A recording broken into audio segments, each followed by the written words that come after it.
Hi, welcome to es301 Engineering Analysis. This is chapter 12, Case Studies on Linear Algebraic Equations.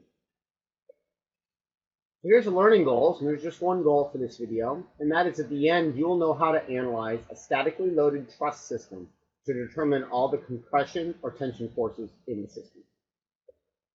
So first, before we go through the example problem, I want to talk about where you might run into some of these very, very large systems of equations that you might want to solve. So in the picture here, what I show is a finite element mesh of a rim, an automobile rim, and what you realize is that what this has been discretized into is a bunch of very, very small elements. And if we were to go ahead and blow that up in some little area, we might see something that looks like this lattice work here, where we have a bunch of triangles of various shapes and at various angles. And so what you'll do when you analyze this, if you want to know, for example, say there's some external force acting right there, and you want to determine what the forces are everywhere within it, is you're going to take each one of these little node points, and you're going to go ahead and apply Newton's laws. And so if it was statically loaded, what we would know is that at each point, the sum of the forces in the x direction would be equal to 0. We would also say the sum of the forces in the y direction are 0, and the sum of the forces in the z direction are 0.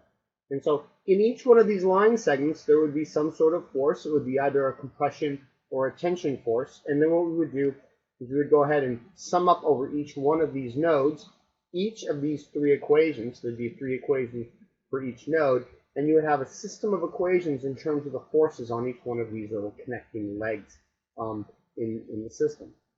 And so what you would end up with, as you can imagine, is going to be this very, very large matrix, because there's going to end up being three vector elements for each one of the nodes. So we're going to have f of x, f of y, f of z equation, and each one of those for each one of those points.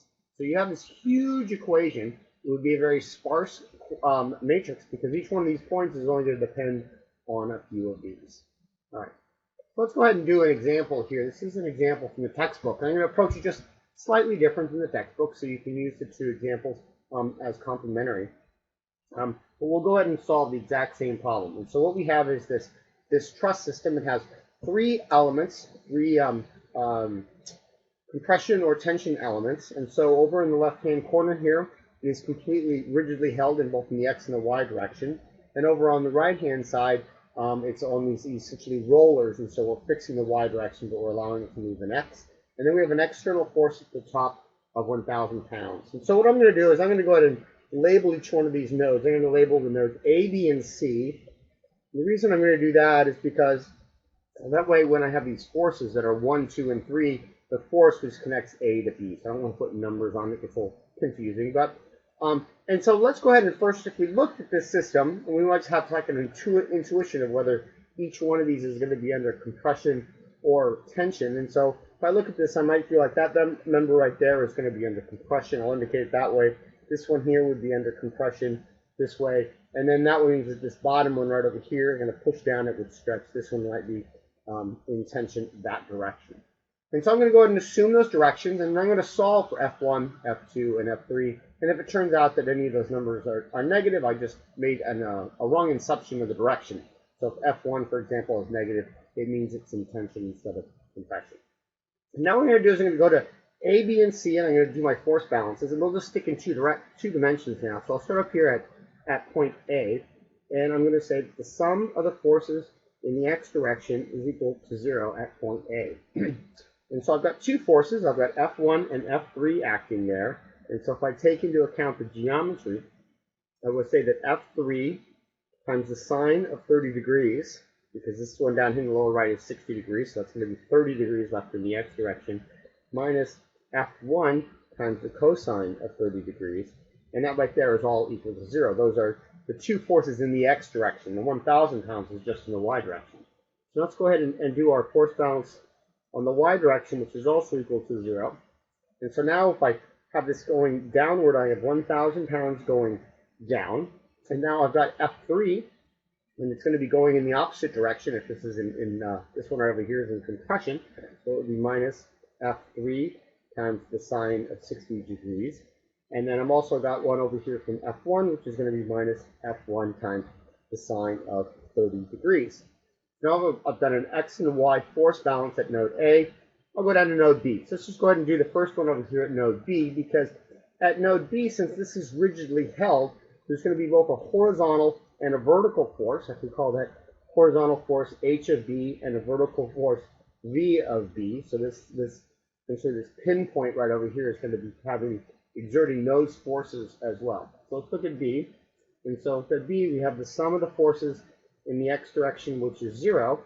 And now I've got F1 and F2 components acting on that. So I have F1 times the cosine of 30 degrees, and then minus F2, and that's acting straight in that X direction. It's in the opposite direction from F1, because F1 is in compression, F2 is in tension. And then I don't know which direction HB is going to be, so all I'll do is I'll say to the right is positive. So I'll just go ahead and say that's minus HB. And if HB is negative, that means it acts in the left direction. If it's positive, it acts in the right direction. So I've got 3 of my 6. I could go ahead and do the other 3 equations, and I'll go ahead and let you do that on your own. But what you'll end up with then are going to be 6 equations. And then what you're going to have is you've got 3 values of F that you're looking for. You're going to have 2 more HB and VB, because you've got this rigidly held pin. And then we're going to have just a value of V sub C right there, which are going to be our 6. We'll have 6 equations and 6 unknowns. So these are the 6 equations you come out to if you end up doing it. So we went ahead and just went kind of slowly through the first 3. I go ahead and reproduce the next 3 there.